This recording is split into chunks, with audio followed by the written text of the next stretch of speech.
오늘 본문 말씀을 근거로 해서 자유란 무엇인가에 대해서 말씀을 나누겠습니다. 자, 우리 인간이 추구하는 가치 중에서 가장 귀한 것이 있다면 그것은 바로 자유가 되겠지요. 혹시 패트릭 헬리라고 하는 분 들어보셨지요? 자유가 아니면 죽음을 달라. 죽음이 아니면 자유를 달라.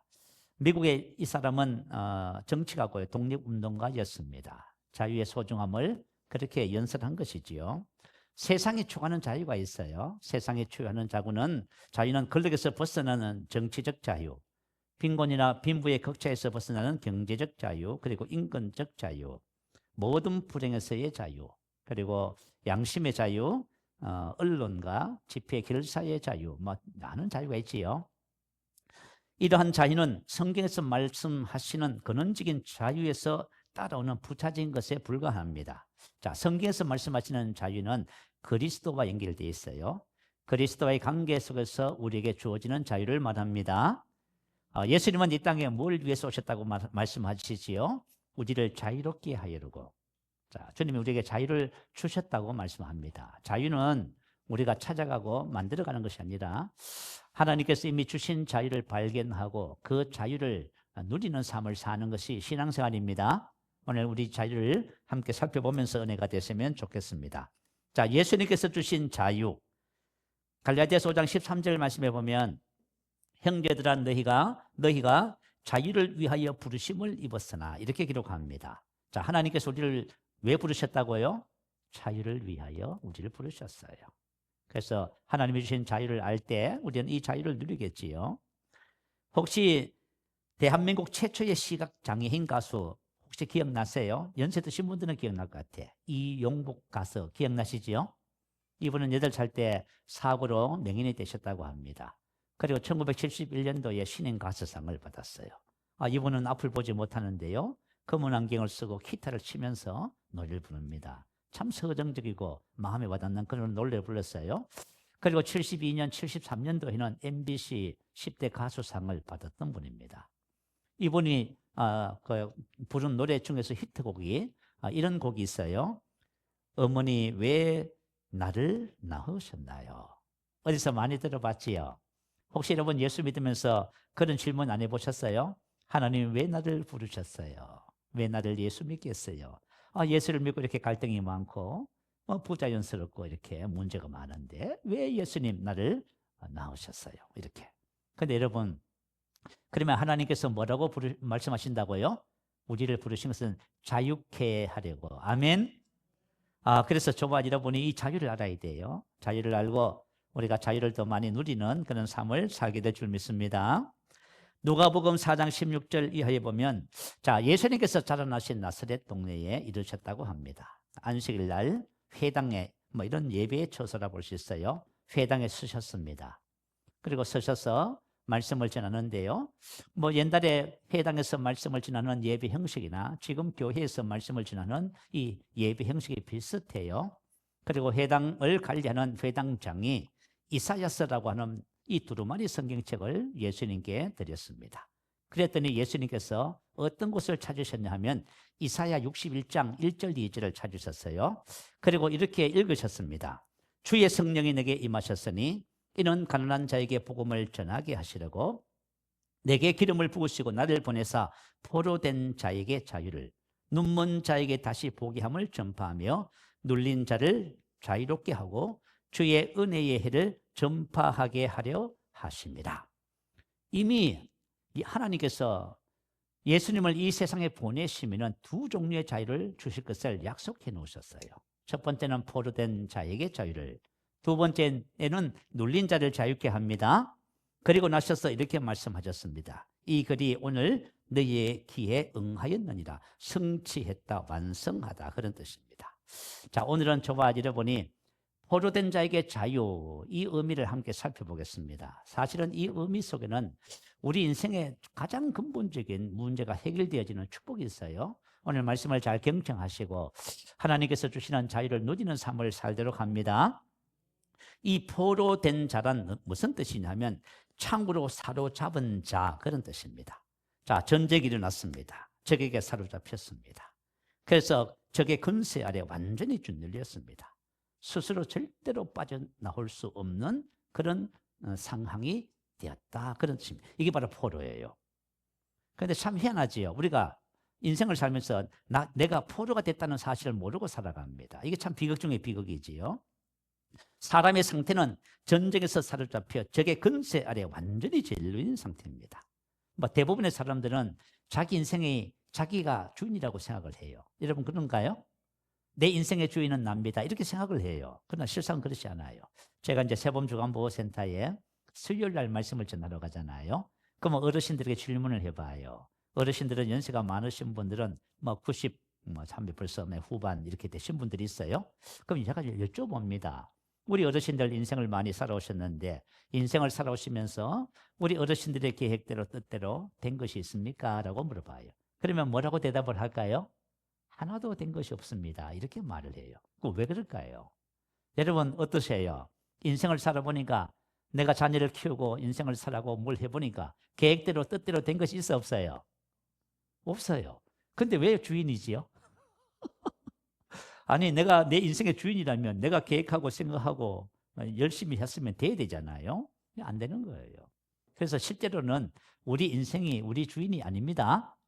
주인이 따로 있어요. 이걸 모르고 있는 거예요.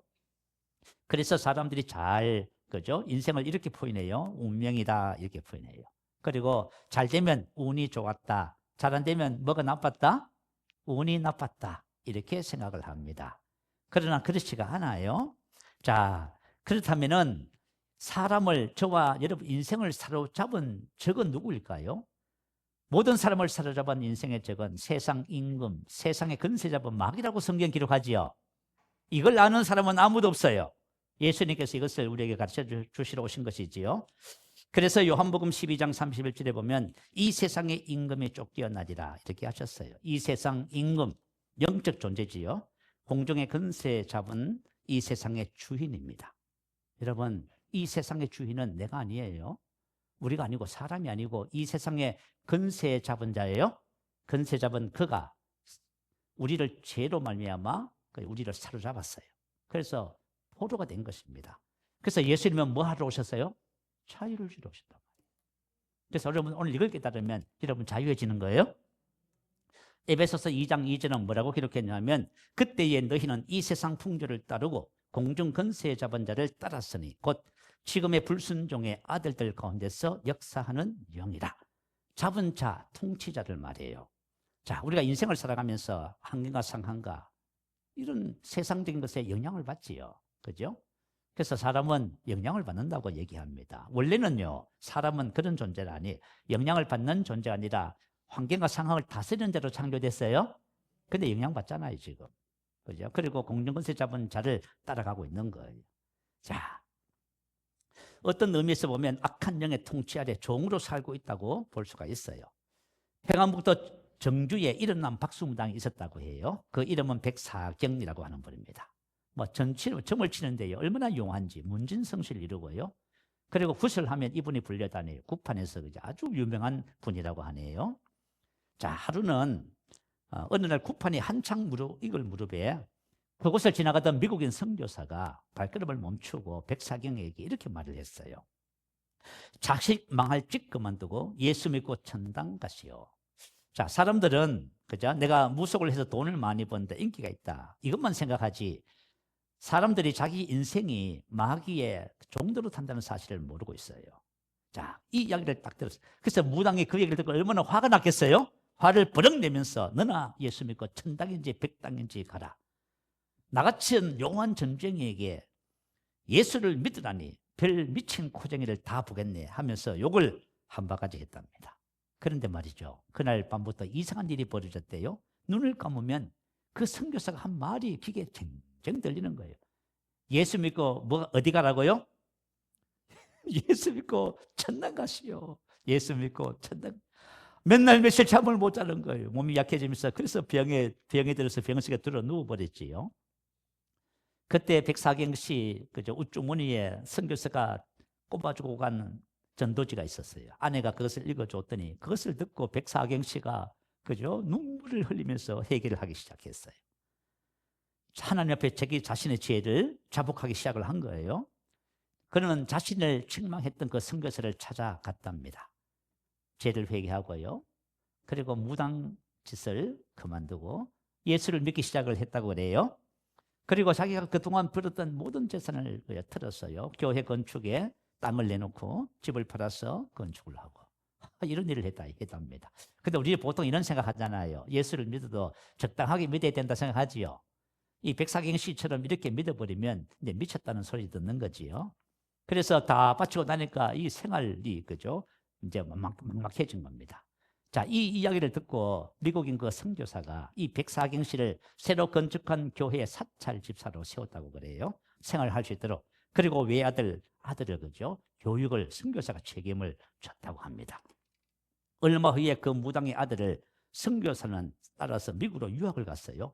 박사학위를 받고 돌아오게 됐다고 해요. 그때 당시에 대한민국에는 미국 가서 박사학위 받은 사람 있어 없어요? 없어요. 옛날 이승만 대통령께서도 박사학위를 받았어요. 이분들은 다 수재예요.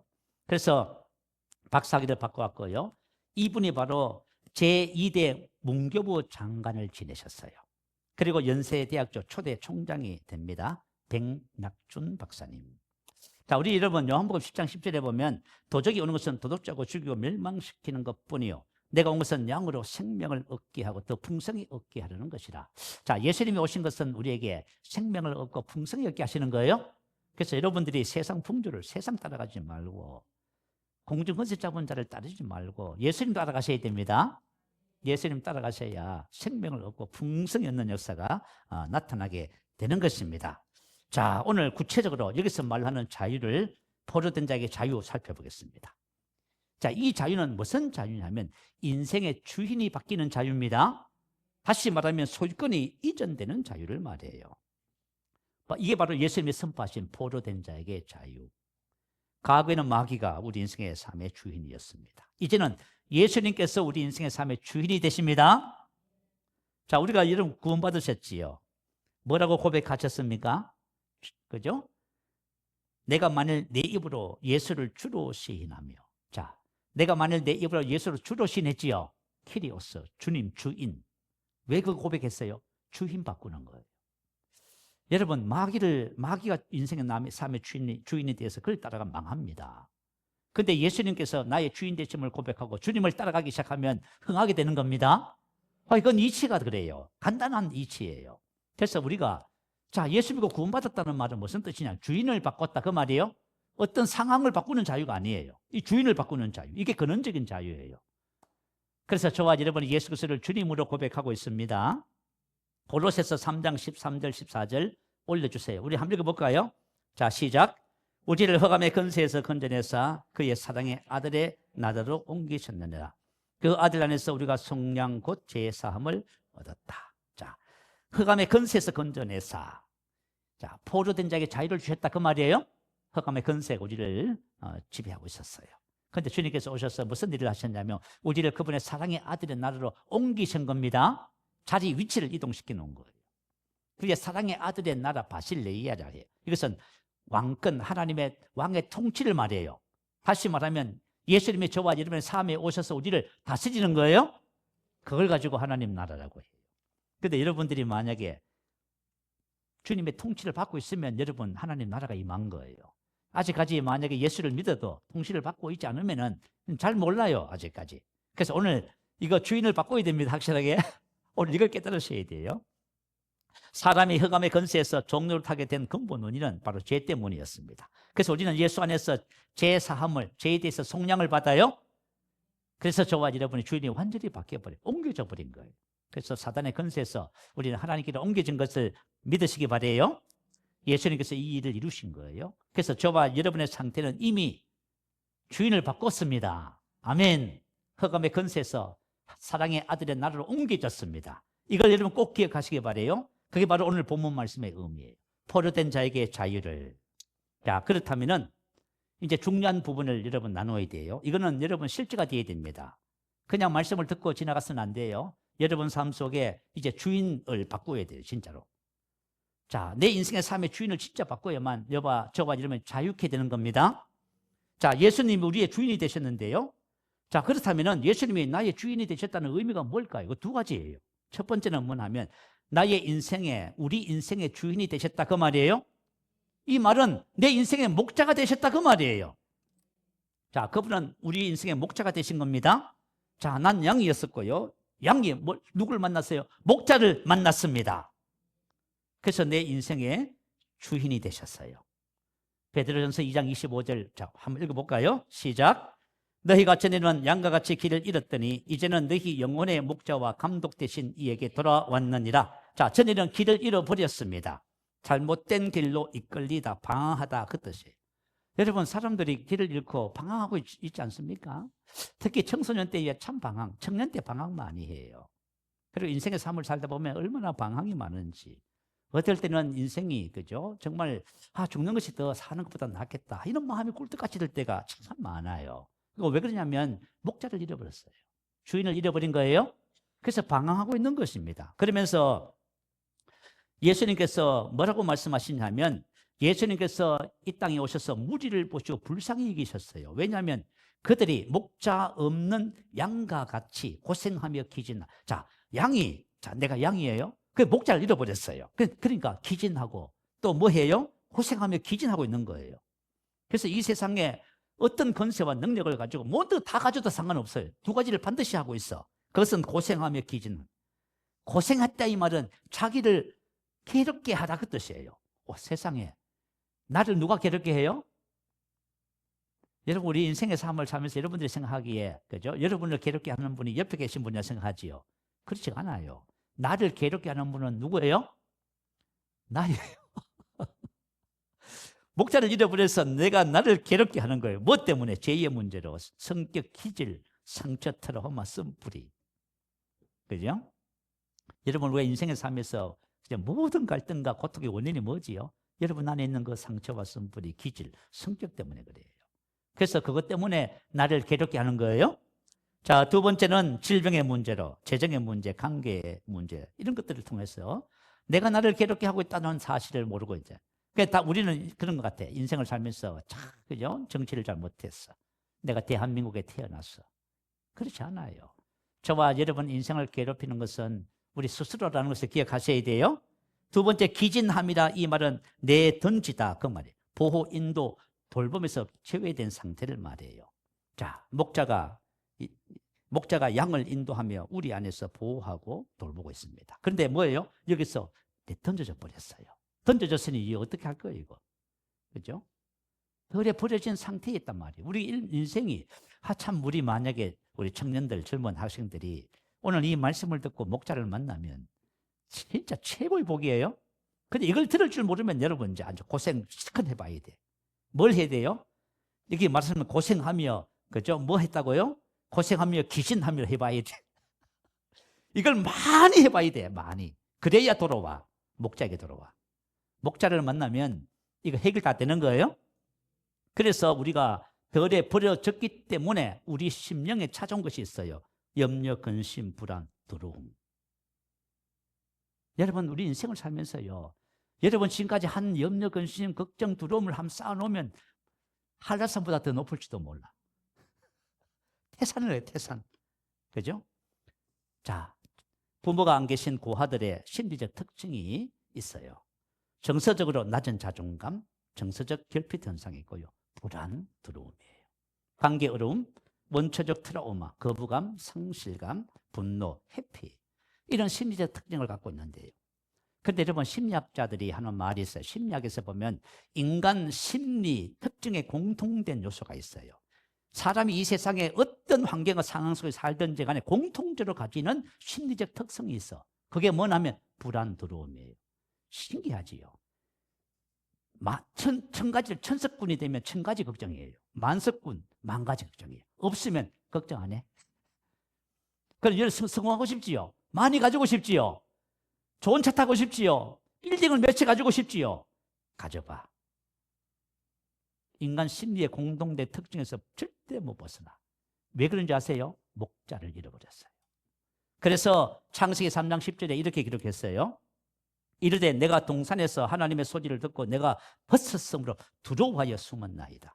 아담의 죄가 가져온 결과 목자를 잃어버렸어요. 그때 뭐가 찾아왔어요? 심리의 마음에 두려움, 불안이 찾아온 거예요. 이건요, 해결할 수가 없어. 그런데 목자를 만나면은 해방되는 거예요? 신기해요, 여러분. 자, 제가 제 인생을 변화시킨 두 번의 주님과의 만남이 있었어. 그죠? 첫 번째 만남이 예수님을 목자, 내 인생의 주인으로 만난 거예요. 여러분 들어보셔서 아실 거예요. 제 인생을 변화시킨 주님과의 두 번의 만남. 그 첫 번째 만남이 언제였냐 하면 제가 32살 때, 그때 이제 신학교 3학년 때였어요. 자, 신학교 3학년 그때가 언제였냐면 추석 때였습니다. 그런데 뭐 어떤 이유 때문에 고향을 가지 못하고 친구 2명과 함께 북한산간에 가면 100군데가 있습니다. 서울 북한산에요. 100군데 가면은 100군데 그 위에 가면 한 1000명이 앉을 수 있는 넓은 이게 바위가 있어요. 거기 왜 갔냐면 추석날, 야, 우리 저기 산에 가서 금식 기도하면서 능력받아 목회 잘하자 해가지고 신학생 300이 올라간 거예요.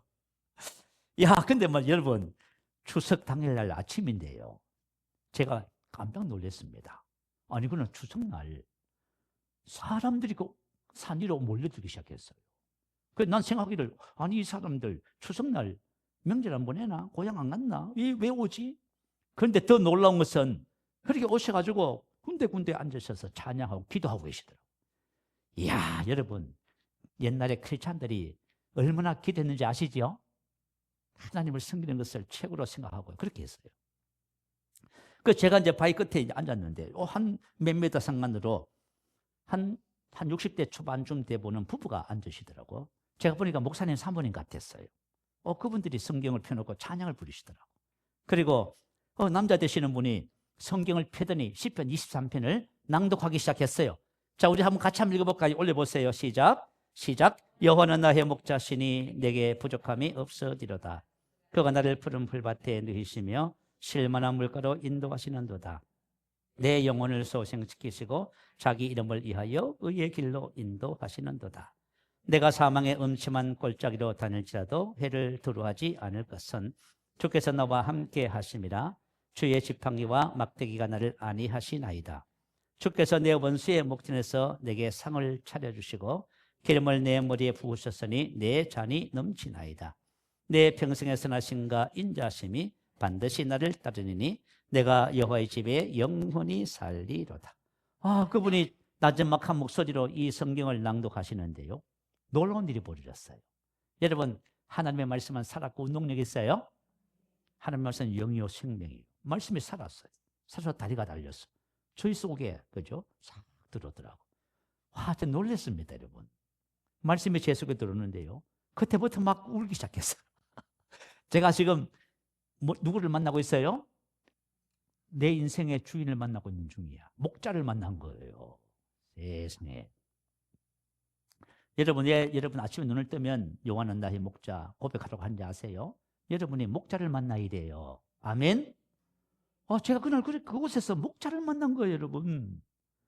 그리고 한참 울고 나서 제 마음에 딱 든 첫 번째 생각이 뭔지 아세요? 일평생의 기도 응답을 받았다. 이게 딱 제 마음에 생겨난 생각이에요. 왜 그랬을까요? 목자가 양에게 베푸는 모든 은혜가 저와 여러분의 일평생에 해당되는 모든 상황이에요. 아멘? 이야, 세상에 부족함이 없습니다. 푸른 천약에 누이십니다. 영혼을 소생시킵니다. 의의 길로 인도하십니다. 사망의 음침한 꼴짝이 해받지 않습니다. 원수가 있어요, 상을 차려주십니다. 기름으로 머리 바르셔 잔이 넘치게 합니다. 평생의 나의 선하심과 인자심이 나를 따라다닙니다. 할렐루야. 야, 이 말씀이 살아있는 말씀으로 탁 믿어지는데요, 목자를 만난 거예요. 그래, 그 다음날, 추석 다음날 내려오면서요, 제가 같이 간 친구들에게 말했어요. 나는 이 산에 올라와서 목자를 만났다. 내 인생의 주인을 만났다. 그리고 나는 내 일생의 평생의 기도 응답을 받았다. 아멘. 여러분 진짜 만나셔야 돼요. 예수를 믿고, 우리 만약에 학생들이 목자를 만나면 우리 인생의 삶이 얼마나 멋있는 인생의 삶이 될까요? 여러분, 내 인생의 주인을 만나는 거예요. 여러분 CCC 아시죠? 대학생 선교회 CCC를 창시한 빌 브라이튼이라고 하는 박사님이 계셔요. 이분이 성경을 읽다가 목자를 만났어요. 그래서 그죠? 주님과 계약을 맺었어. 썼어요. 그걸. 그죠? 이제부터 이 시간 이후부터 나는 당신의 종입니다. 당신은 나의 뭐예요? 주인입니다. 할렐루야. 그리고 여러분 방황한다고요? 주님이 예비한 삶이 있는데 그걸 몰라서 지금 방황하고 있는 거예요. 그죠? 그런데 여러분 성경에 보면 항상 기뻐하라 범사에 감사라고 하지요. 여러분 목자를 만나면 그거 해결돼요. 목자를 만나면 왜 항상 기뻐하고 범사에 감사라고 하시는지 금방 알게 되어져요. 자, 시편 23편 6절에 뭐라고 했어요? 내 평생에 선하심과 인자하심이 반드시 나를 따르리니 이렇게 기록했어요. 내 평생이란 살아있는 모든 날 순간순간을 말이에요. 자, 지금도 그죠? 내 평생의 속이에요. 지금도 이 시간도 내가 만약에 그죠? 어떤 환경과 상황과 여건 속에 있든지 간에 그 시간이 바로 내 평생입니다. 반드시 따르리니 이 말은 확실히 바로 지금 틀림없이 추적한다 그 뜻이에요. 따른다는 표현이 약한 표현이랍니다. 원래 히브리의 뜻은요 추적한다는 거예요. 야, 놀랍지요? 뭐가요? 두 가지가 선하심, 토부, 좋은 것, 선한 것, 선이익 번영, 인자하심은 헤세드, 언약적 사랑을 말해요. 하나님의 언약적 사랑이 우리 내 일평생을 따라다니는 겁니다. 자, 그렇다면 한번 기억해 보세요. 자, 모든 것 속에서 여러분이 지금 어떤 형편과 상황 속에 있어요. 그 속에서 뭐가 따라요? 목자의 선하심과 인자심 따르고 있어요. 자, 그럼 우리가 뭘 봐야 돼요? 환경을 봐야 돼요? 상황을 봐야 돼요? 문제를 봐야 돼요? 문제 넘어, 환경과 상황 너머에 나를 위해서 일하시는 누구를 봐야 돼요? 하나님을 봐야지. 이거 훈련 받으셔야 돼요, 여러분. 여러분 목자를 만나야 돼요. 왜 우리가 환경과 상황을 보면서 원망하고 불평해요? 걱정하고 염려하고 두려워해요? 목자를 못 보는 거예요, 여러분. 여러분 믿음의 삶이라고 하는 것이 뭐냐 하면 자, 내가 오감을 통해서 보고 듣고 느끼는 대로 생각하고 판단하고 고민하고 걱정해. 믿음의 삶은 그 너머에 나를 위해서 일하시는 그분을 보는 것이 믿음의 삶이에요. 그분을 보면 뭐가 생각이 나요? 뭐 기뻐지는 거, 범사에 감사가 되는 거예요. 우리 이제 성경에 보면은 야고보서 1장 2절에 기록하잖아요. 여러 가지 시험을 만나거든 온전히 기쁘게 이기라. 여러 가지 시험은 사단이 우리를 넘어뜨리기 위해서 주는 고통이에요. 문제예요. 갈등이에요. 뭐 이건 말할 수가 없어. 교회 공동체 안에도 갈등이 생기고 문제가 생기는 거예요. 여러분 가정 안에서도 여러분 삶의 모든 영역에서 문제가 생기는 거예요. 그때 뭐를 하라고 말씀하세요? 여러 가지 시험을 만나거든 온전히 뭐 해요? 기쁘게 이기라. 시험을 보면은 절대로 기쁨 감사가 안 되잖아요. 그런데 그 시험 속에서 나와 함께 하셔서 그것을 통해서 선을 이루시고 하나님의 언약적 사랑을 이루시는 하나님을 보면 감사가 돼야 안 돼요? 그럼요. 우리가 훈련 받으셔야 돼요. 내가 눈을 들어서 그죠? 나의 삶 속에서 평생의 선하심과 인자심이 반드시 나를 추적하고 있습니다. 이걸 보면은 저와 여러분이 감사하게 되고 기뻐하게 돼 있어요. 사도 바울의 예를 하나 들어보자면 사도 바울이 빌립보에서 복음을 전하러 갔습니다. 그런데 귀신 들려서 점치는 여종을 예수 이름으로 치료했습니다. 그렇게 치료를 했더니 그죠? 그 주인들이 이 여종을 통해서 돈을 많이 벌었던 것 같아요. 수입이 끊어져 버렸습니다. 그러니 이 주인들이 사도 바울 일행을 강가에다 고발해버려 상관들이 고발했습니다. 근데 고발을 했는데 여종의 귀신을 쫓아냈다 하면 그죠? 이거 처벌이 안 돼요. 그러니까 뭐라고 해요? 이들은 유대인이다. 아마 당시 유대인들이 특별한 존재였던 것 같아요. 그리고 이들이 그죠? 우리가 알지 못하는 풍속을 전하고 사회를 문란시킨다.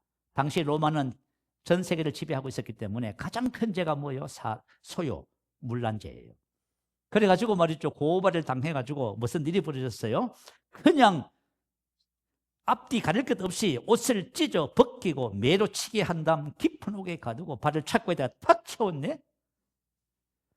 참 기가 막힌 일이 벌어졌어요. 얼마나 억울했겠어요. 근데 사도 바울이 뭐 했어요? 놀라워요.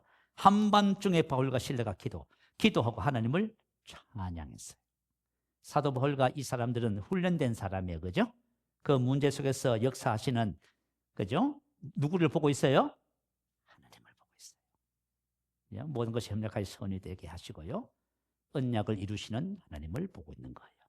그러니까 찬양하는 거야.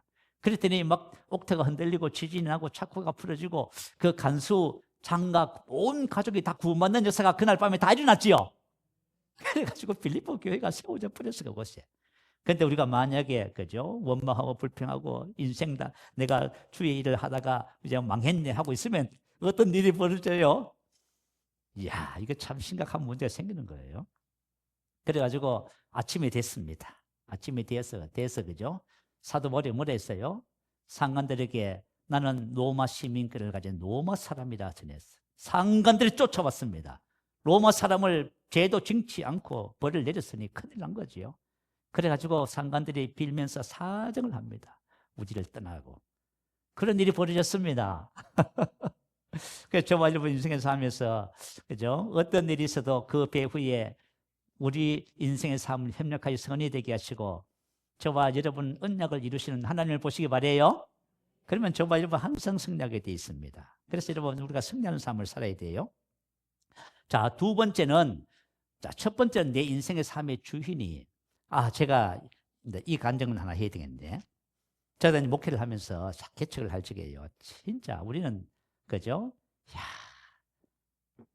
개척하면서 완전히 빈손이에요. 맨 땅에 뭘 한다 하잖아, 그죠? 아무것도 없는 우리는 아무것도 없이 모든 걸 다 했어. 그러니 뭐 개척을 해놓고 성도도 없고 말이죠. 뭐 상가에서 월세 나가지 뭐 어렵잖아요. 그래가지고 가까운 사람들이 나 대신 걱정해 주시더라고. 나 대신 걱정 다 해주시고. 그래가지고 그래요. 가까운 분들이 그래요. 아이고 목사님도 좀 걱정 좀 하세요 그래. 그러니까 제가 뭐라 그래요? 여호와는 나의 목자가 되십니다. 그 말은 무슨 뜻이냐면 나의 인생의 삶의 주인이 누구라고요? 주님이셔요. 지금도 주님, 내 인생의 삶의 주인은 주님이십니다. 그래 여러분 이걸 우리가 빨리 회복하셔야 돼요. 두 번째는 나의 생명의 주인이 되셨다 그 뜻이에요. 자, 골로새서 2장 6절 한번 올려주세요. 한번 읽어봅니다. 자, 시작.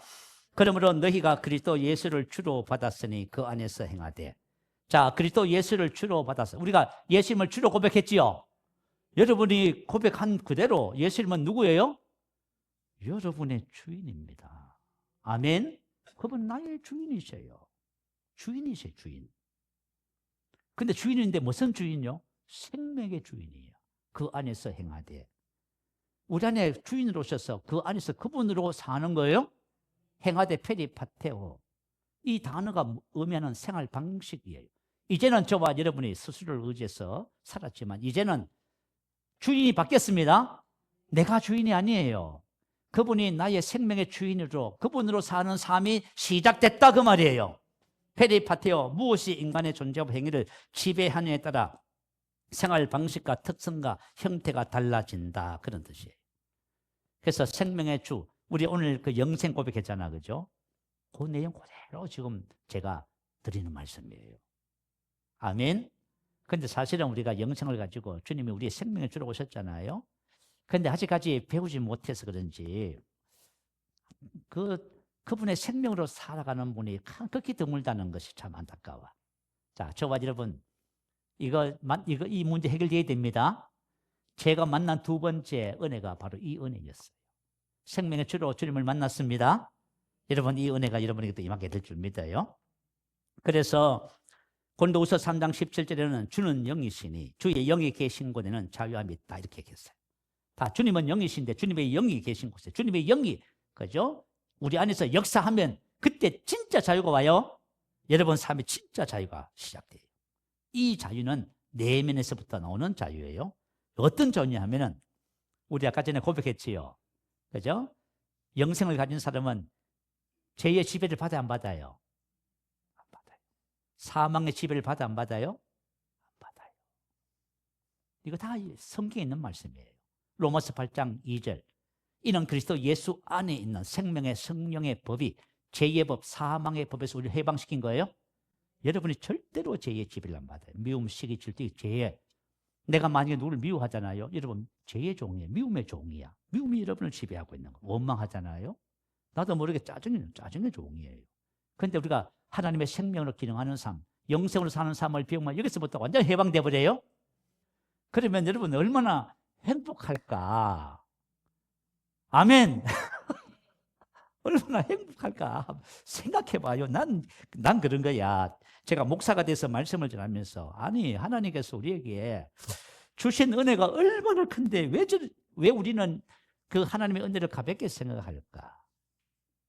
우리가 말씀을 배워서 말씀 안에 거하면은 제2의 법, 사망의 법, 율법의 모든 저주에서 해방됩니다. 이야, 이게 뭐냐 하면, 그죠? 예수가 생명의 주인이시다는 뜻이에요. 아시겠죠? 이야, 예수가 생명의 주인으로 오셨어. 그리고 여러분, 율법의 요구가 이루어져 버려요. 사랑하라, 뭐 하라, 그거 아니에요. 하나님께서 주신 예수가 생명의 주님으로 살아가기 시작하면 율법에서 요구하는 모든 거룩함과 의와 사랑이 다 이루어지는 삶을 살게 되는 거예요. 얼마나 놀랍습니까? 그래서 자유도 차원이 달라요. 소극적 의미에서 자유가 있고 적극적 의미에서 자유가 있어. 소극적 의미의 자유는 죄와 사망의 법에서 해방되는 거예요.